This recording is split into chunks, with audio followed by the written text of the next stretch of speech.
যদিও পায় আইসে তো যে চেয়ারম্যান মেম্বার জানেন না মাথা ডাঙালারা। চাচা আসসালামু আলাইকুম, একটু কথা বলা যাবে আপনার সাথে? চাচা এই চরের মানে সঠিক নামটা কি? সঠিক নাম হলো ব্যাংমারা তেলিপাড়া বাইশের পেটে তেলিপাড়া ব্যাংমারা দুইটাই। এখন আপনাদের হচ্ছে আশেপাশে কি স্কুল আছে বা হচ্ছে স্কুল আছে কোন জায়গা? এই বাড়িগুলোর বসে হাই স্কুল আছে প্রাইমারি স্কুল আছে। যদি সিরিয়াস কোনো কন্ডিশনের রুগী হয় তখন কি করেন?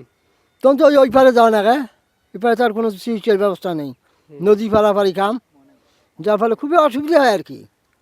মানে যদি বন্যা হয় পানি কত দূর পর্যন্ত আসে?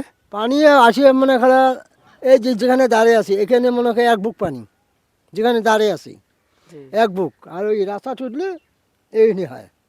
পানি হলে খুব ভয়াবহ আর কি। না মানে ধরেন আপনাদের এখানে কেউ রাতে অসুস্থ হইলো বা ডেলিভারির একটা ইয়ে হ্যাঁ হলো, হ্যাঁ হ্যাঁ হ্যাঁ, তখন তো ওই যে লোকে ভাড়া খাওয়া না লাগায়। আর আমার লোকের তো আমার তো যাওয়া সুবিধা হয়, আমার যখন নাই ওই পয়সা করে যাওয়া লাগায়, টিহা যাওয়া লাগায়, দিয়ে পার হয়ে যাওয়া লাগায়। এই চরে কতজনের মতো মানুষ আছেন? এবার 300 ঘর পর্যন্ত আছে বর্তমান। 300 ঘর? 300 ঘর, তাহলে তো মানুষ অনেকগুলো হয়। মানুষ অনেকগুলো আরও বেশি আছে, ভাঙি গেছে দুই সাইডে। তো আপনাদের তো একটা ধরেন স্বাস্থ্য কমপ্লেক্স তো পাওয়ার একটা অধিকার অবশ্যই আছে। ওই হিসেবে পাই না তো, আর পাওয়ার তো অধিকার বন্যা এলাকা হিসেবে পাই, কিন্তু পাই না তো। যদিও পায় আইসে তো ওই যে চেয়ারম্যান মেম্বার জানেন না মাথা ডাঙালারা। দাদা সমস্যা নাই, এবার যদি নতুন একটা সরকার আসে ইনশাল্লাহ আপনাদের ব্যবস্থা ইনশাল্লাহ হবে, আমরাও চেষ্টা করব। ঠিক আছে, বিষয়টা আমরা যেহেতু ভিডিও করি, অনেকে আমাদের ভিডিওগুলো দেখে। তো চাচা মানে আপনাদের এদিকে ভোটের ব্যাপারটা কীরকম, মানে কার ফিল ভালো? এ বাবা ভোট বর্তমান দুইটাই চলছে, ধানের শস্য চলছে, ডাই পাল্লাও চলছে, কিন্তু কোনটা হবে সেটা আর বলা যাবার না। তা ঠিক আছে দাদা, থাকেন। আপনারা হচ্ছে আপনার সাথে কথা বলে মনে হয় আপনাকে কষ্ট দিলাম। না না না না না। হচ্ছে দেখি আপনাদের জন্য, যেহেতু আমরা আসলাম, হ্যাঁ আমরা তো রংপুর থেকে আসছি, শহর থেকে। আচ্ছা আচ্ছা ওরকম করতে হবে। হ্যাঁ শহর থেকে আসছি, টাউন থেকে।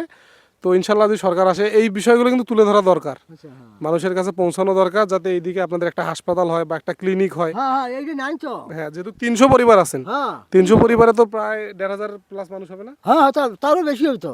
তারও বেশি। তাহলে দেখেন এখানে অবশ্যই একটা দরকার, যে সরকারি আসুক। আমরা এখন আছি চিলমারি ব্যাঙেশ্বর, আমরা তাদের কাছে আর্জি জানাবো যাতে এখানে একটা হচ্ছে ভালো স্বাস্থ্য কমপ্লেক্সের ব্যবস্থা করা হয়।